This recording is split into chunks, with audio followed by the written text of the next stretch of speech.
Whoever you are, we welcome you. Wherever you come from, we welcome you. Whomever you love, we welcome you. Whoever you are, we welcome you. Wherever you come from, we welcome you. Whomever you love, we welcome you. Whoever you are, we welcome you. Wherever you come from, we welcome you.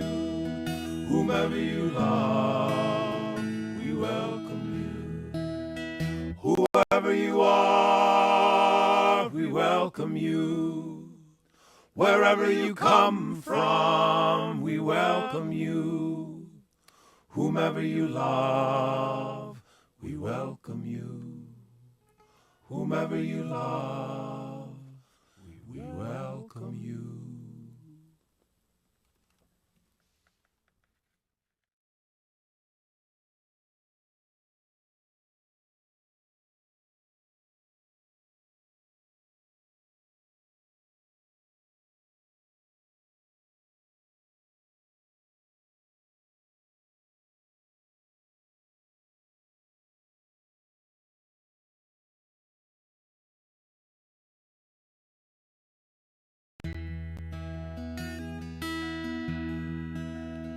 Whoever you are, we welcome you. Wherever you come from, we welcome you. Whomever you love, we welcome you. Whoever you are, we welcome you. Wherever you come from, we welcome you. Whomever you love, we welcome you. Whoever you are, we welcome you. Wherever you come from, we welcome you. Whomever you love, we welcome you. Whoever you are, we welcome you. Wherever you come from, we welcome you. Whomever you love, we welcome you. Whomever you love, we welcome you.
Good morning.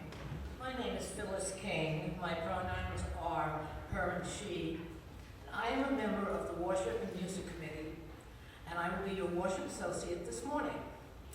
I'm delighted to welcome you here, whether you are visiting this morning or a regular member. Please check with the greeter if you have any questions. Today we acknowledge that we are located in a place that was once the Wampanoag village of Patuxent. We strive to follow their example and be faithful stewards of this sacred land. Our service is recorded, and today it will be on Zoom Live. The recording will end prior to our candles of joys and concerns, so that we can speak more candidly and personally as a community. Thank you, Lydia Robertson, for filming our service. The service today is presented by Reverend Art Lavoy. Our live music is offered by Emily Browder Melville, our music director.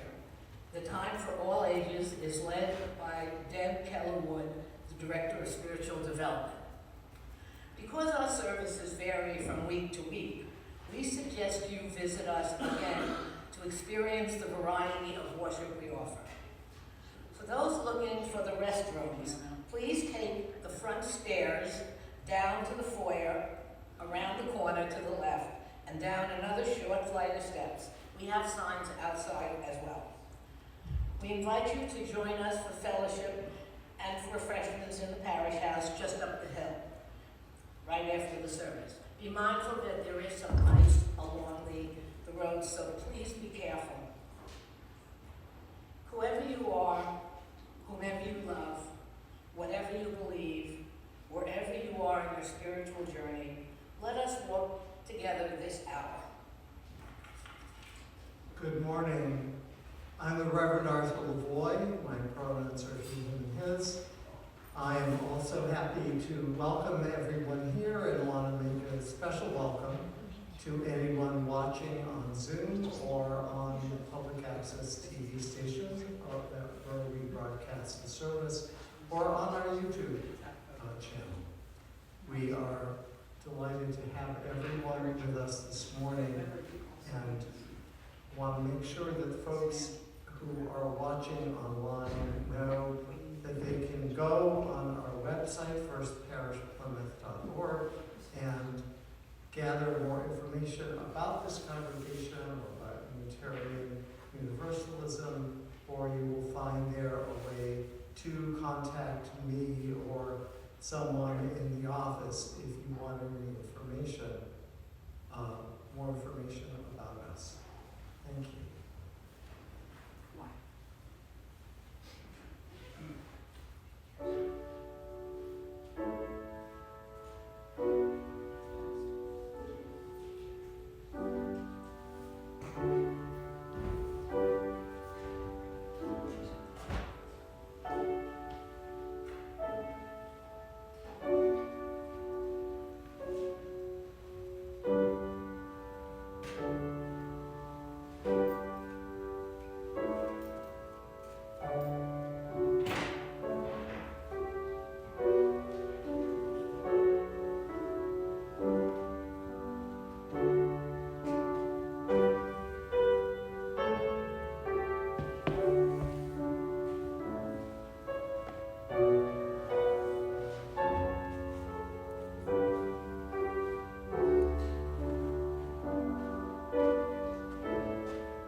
Call to worship this morning is Let Us Drink from the Stories That Sustain Us All by Reverend Scott Taylor. We gather as a house of stories. As we learn of those who have gone before, the way in front of us becomes clearer. As we weave together our individual tales into a common story, our loneliness lessens and the ever-present web of our oneness is revealed. As we listen deeply to each other's difficult stories with tenderness and trust, we descend into the longings and learnings, hopes and fears of the humanity we share. Beneath the wells from which we drink, there is a deeper well that feeds them all. Come, let us tell each other tales of our thirst. Let us drink from the stories that sustain us all.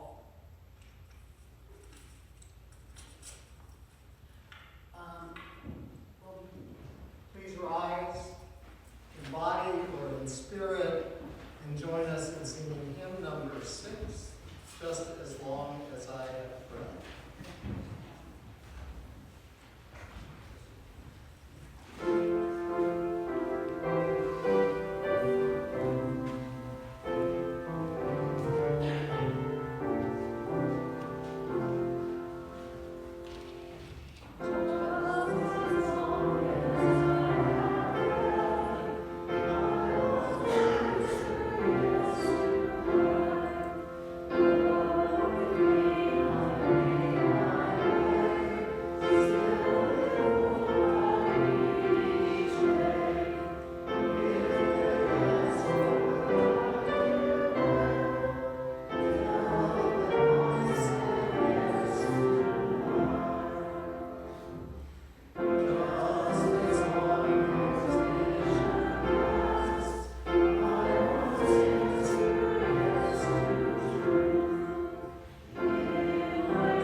Please join in the chalice lighting words.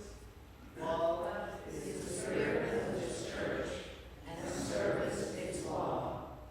This is our great covenant, to dwell together in peace, to seek the truth in freedom, to speak the truth in love, and to help one another. Please be seated.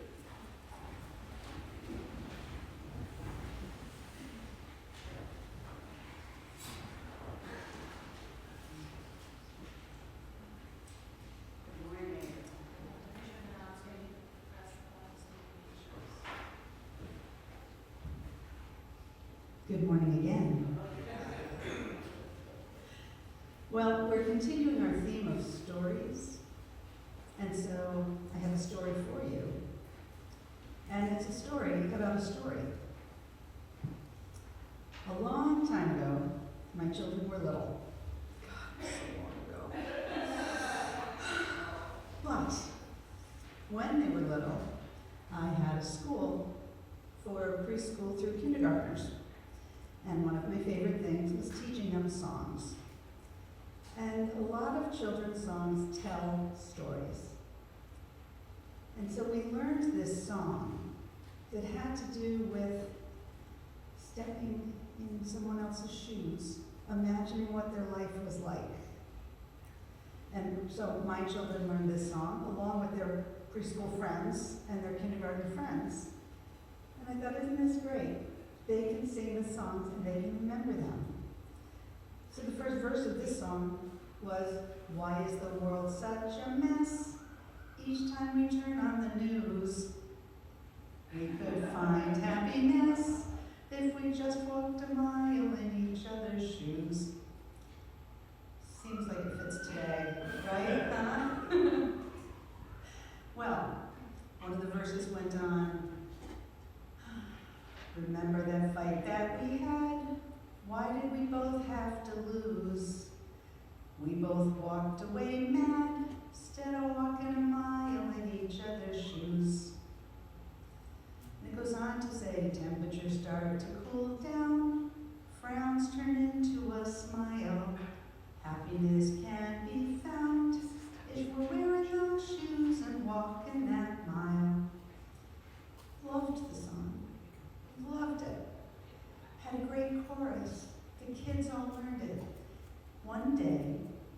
youngest, Kylie, had gone off with one of her friends to his house. And I get a call from his mom, almost in tears. And I'm thinking, what did my child do? My beautiful little girl, what did she do? She was crying because Kylie and her friend had gotten into a fight over who got to use what toy.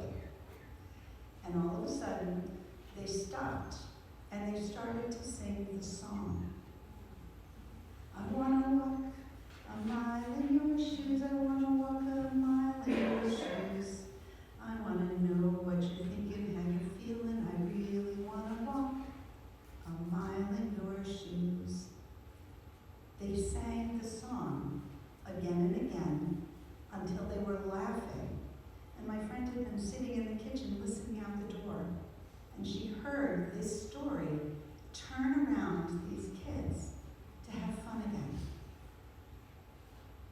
That's what stories can do. Now we're going to go on a journey of learning and discovery and stories. This little light of mine, I will let it shine. This little light of mine, I'm gonna let it shine. This little light of mine, I'm gonna let it shine. Let it shine, let it shine, let it shine.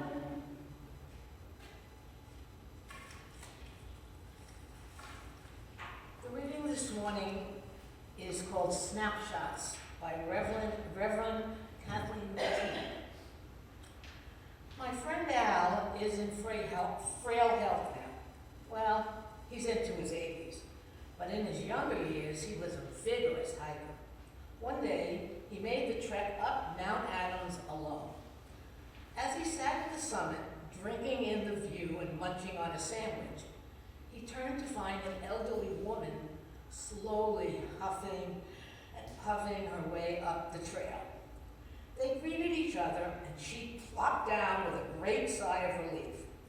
After she caught her breath, she didn't comment on the spectacular view. She didn't even look at it. Instead, she pulled out her camera and began snapping photos at a furious pace, turning as she did in order to capture the whole horizon. Dumbfounded, my friend watched her for a while and then had to ask, "Do you always take photos like this?" The woman cheerfully replied, "Oh, always. You see, I still love to hike and to get to the best views, but I'm going blind, and since I can't really see it anymore, I take a ton of photos. I have them develop when I get back down, then I hold them up really close to my eyes, and that way I can see where I've been." Memory is a little like this. Like the woman using her snapshots to see where she's been, we lift up to our mind's eye a sampling of moments from the millions through which we've lived. The sweetest memories are the ones we hold up most often. But sometimes a random memory of some long ago and ordinary day becomes treasured with the passage of time, symbolic of a whole suite of years long past. We remember those we've loved this way too, as a composite, because a person is too vast and complex to hold in the memory in totality. Instead, we hold them as snapshots. This is what is left behind. They are just snapshots so small when held up to the richness of a life, and yet they fill us. The essence of who we've loved is captured there in these fragments. They show us a little bit of where we have been, but most important, they show us who we have been, and lead us on toward who we're still becoming.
money's gain in living every day. I've looked at life from both sides now, from win and lose, and still somehow it's life's illusions I recall. I really don't know life at all.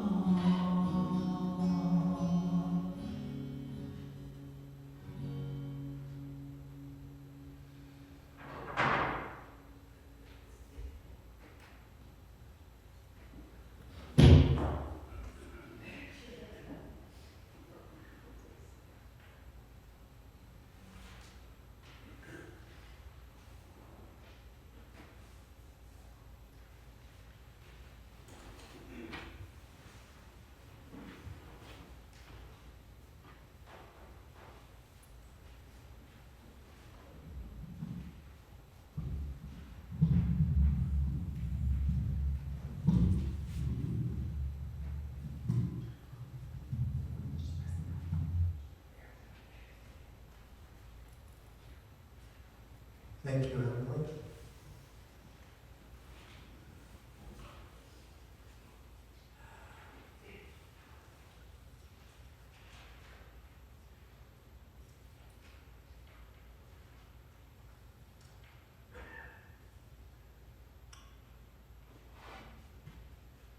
My maternal grandfather's horse was named Nellie. He loved that horse, and he told several stories about her. Somewhere around 1910, my grandfather emigrated from Portugal to Ludlow, Massachusetts. And in 1917, he started his own dairy business, delivering milk from farms to people's homes. Nellie would pull his milk cart, and they became a common fixture in town. The hurricane of 1938, I think it was 1938, somewhere in the late 30s, hit western Massachusetts hard. The Chicopee River was cresting and threatening to wash away the wooden bridge that spanned between Ludlow and Springfield. The Springfield neighborhood just over the bridge was cut off, and people there had no way to get food or supplies. Other business people in Ludlow had trucks by that time, and the trucks were too heavy to cross the bridge in those conditions. So my grandfather volunteered to bring food and other supplies to those who lived over the bridge. Both he and Nellie were terrified of the raging river, and he couldn't just sit on the cart and make her go forward. He had to stand by her head and talk to her, keeping her calm as they went across the bridge, back and forth, several times. I loved my grandfather deeply, and that story made me so proud of him.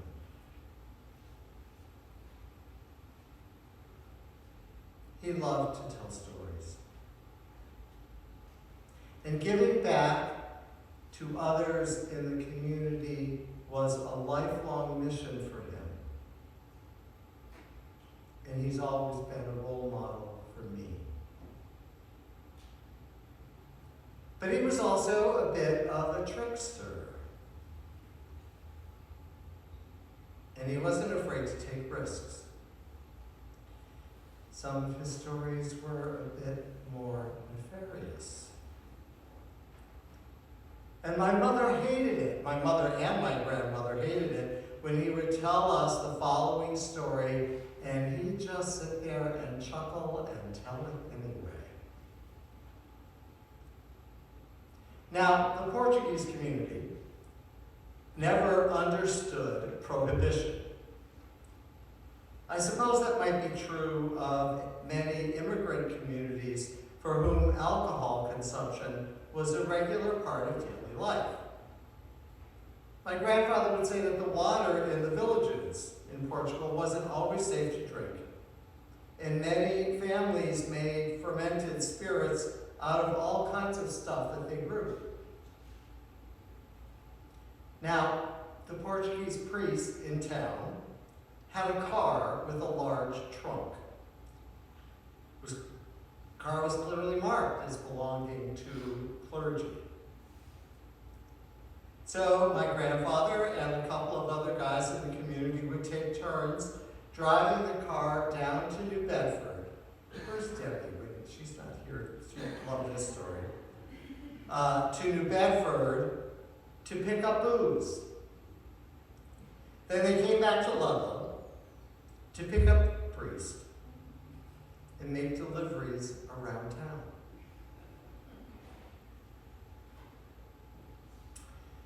If anyone ever asked, they'd say they were going to New Bedford to pick up Portuguese food, which they also had in the car.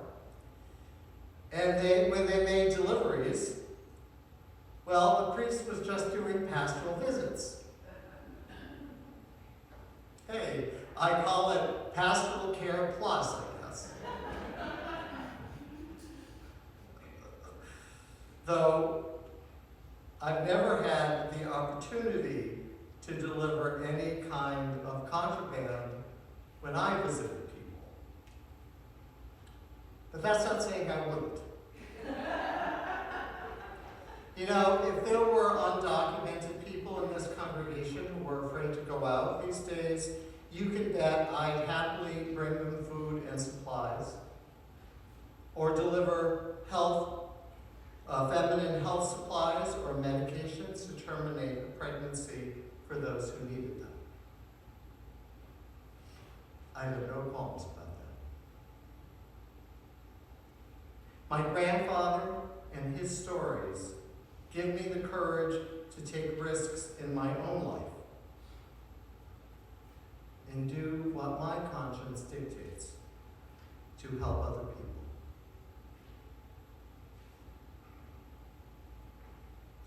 What are the stories from your past that have formed you and help you understand and claim who you are today? How have your family histories and family stories shaped you and brought some meaning to your lives? And what happens when some of those stories come into conflict with each other and you have to choose which you will follow?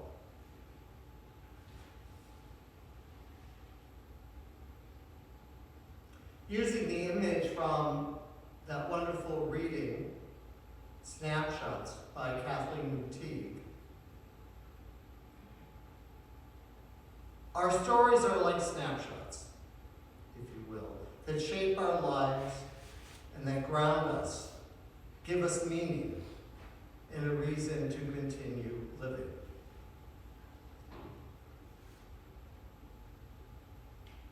But sometimes our stories are more like the opaque, unclear way that the woman who took the snapshots was unable to see. Sometimes we have to really examine them more deeply in order to understand what they're about and what they mean in our lives. We need these moments and these stories to sustain us, to be a mirror to our souls, to call us to the greater good. These are the stories we'll always remember. I have several foundational stories, and I'm sure you do as well.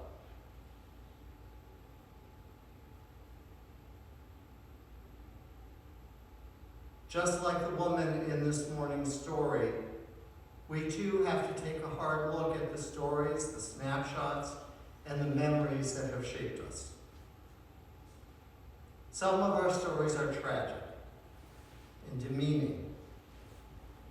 Perhaps stories of neglect and abuse. Stories that do not affirm us.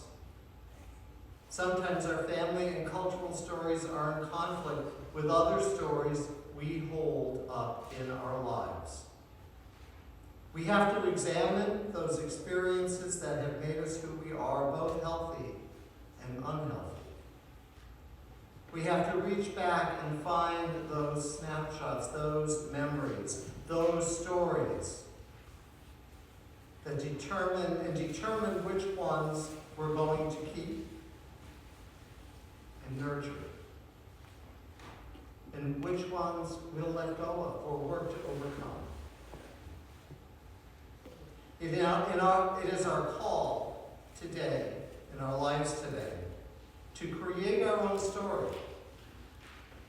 It's our call to take the composite of the snapshots that have shaped us and determine which ones will define us today.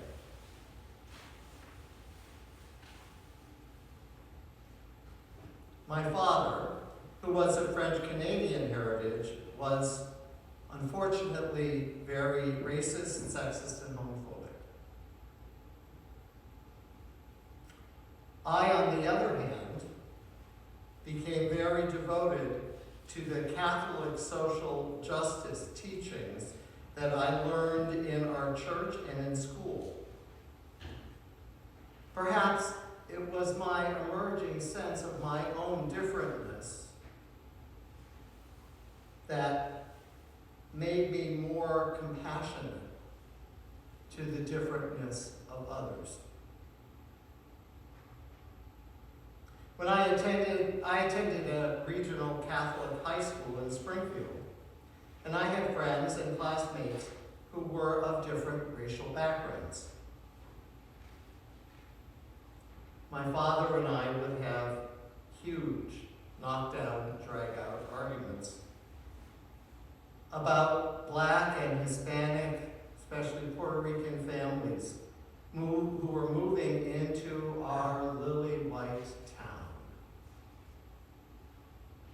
He'd drag out the classic tropes about crime, property values. And I'd talk about some friends from school and the church teachings about loving your neighbor. Even though those were painful conversations, I had to claim the stories and the values that were going to become part of my life and reject some of who he wanted me to be.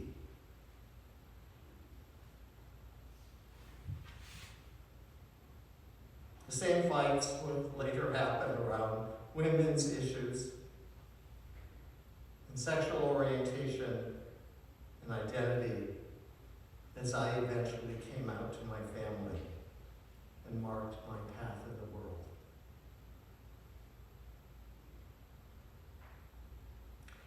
What stories have you had to reject? What memories have you had to put aside, let go of, in order to become yourself?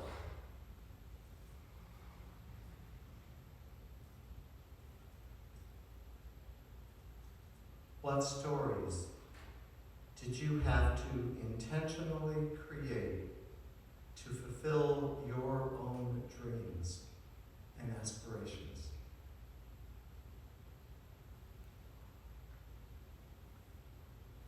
I have one of those stories that I'd like to close with this morning. In my working to middle class family, we knew nothing about classical music. It wasn't even on our radar screen. Then in the summer of 1975, the summer after finishing my sophomore year of college, we packed the whole family into our travel trailer and spent the summer crossing the country and back. There were 7 children in the family. That's why we had to have this kind of camping trailer. It's the only way we could afford to go on vacation. And we've been saving up for this one for a long time.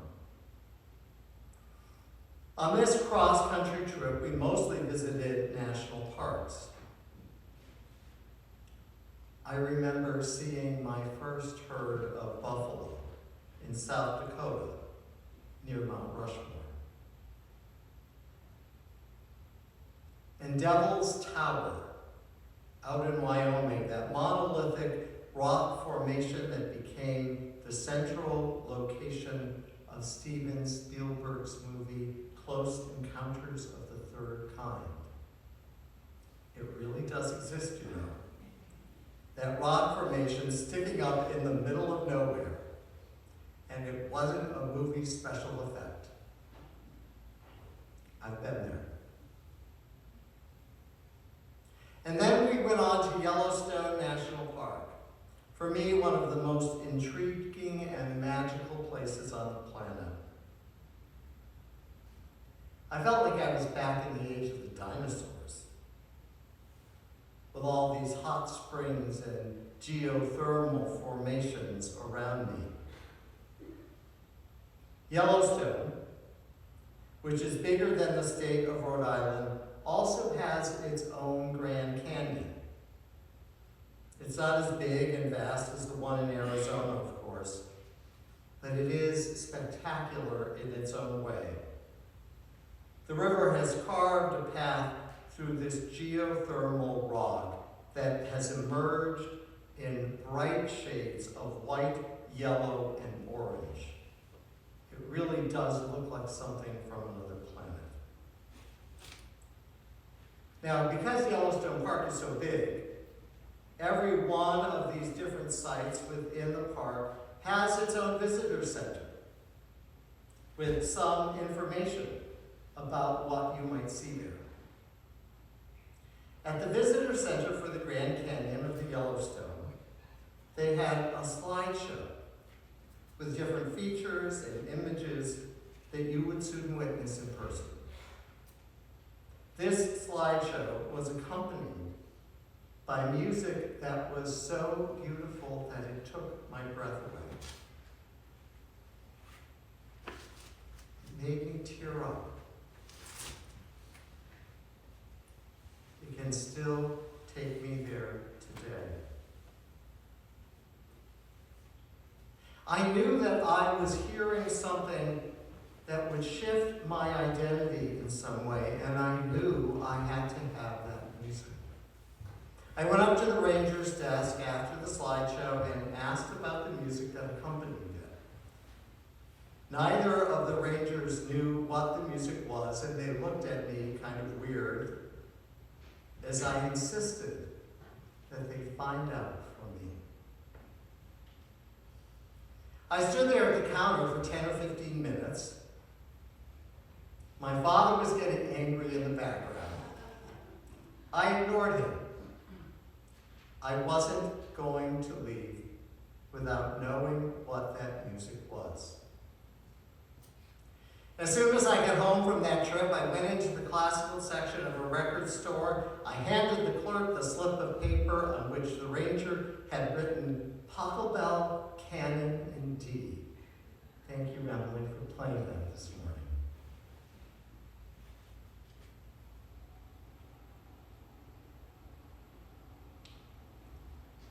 That was a foreign language to me. I couldn't even decipher who or what a pachelbel was. And why the word canon was there, because there were no cannons going off in that music.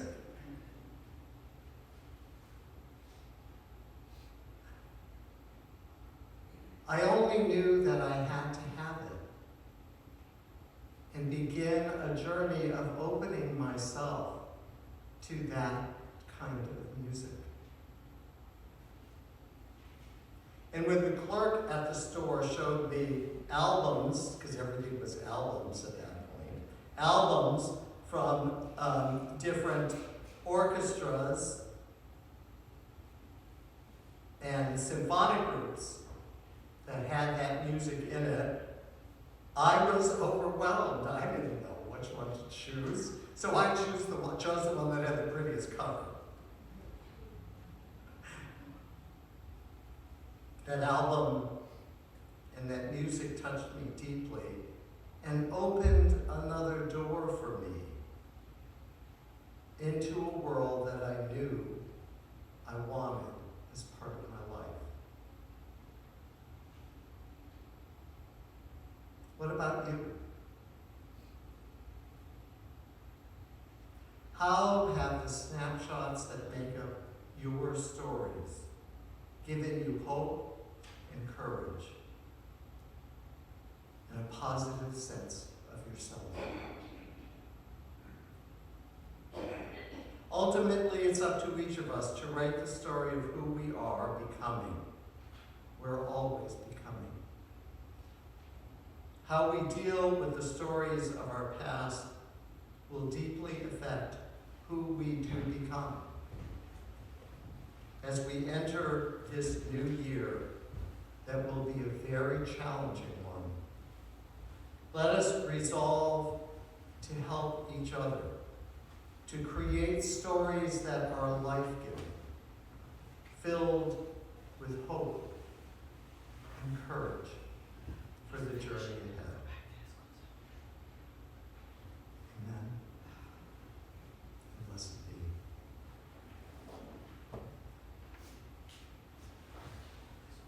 Our closing hymn is We Are by Isa Barnwell, and the words, the way that Emily would like us to do it, the words are on and insert in your order of service.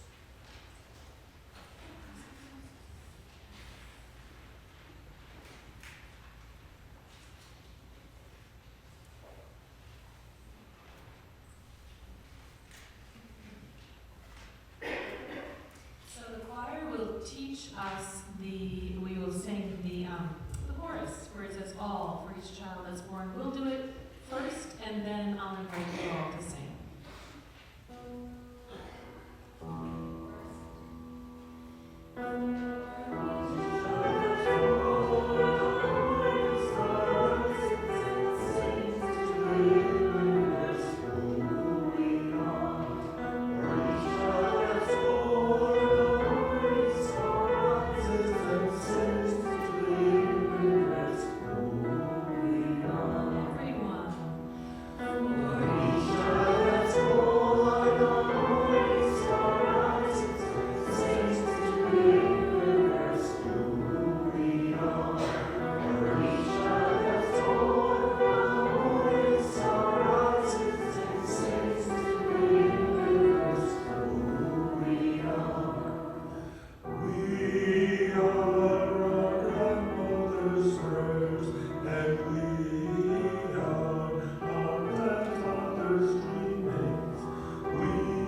As we move into this new year, we all know how important this congregation is to us and how sustaining it is also something that we need to do and want to do. And we will now gratefully receive your financial offerings for the mission and ministry of this congregation.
Please rise and sing the doxology.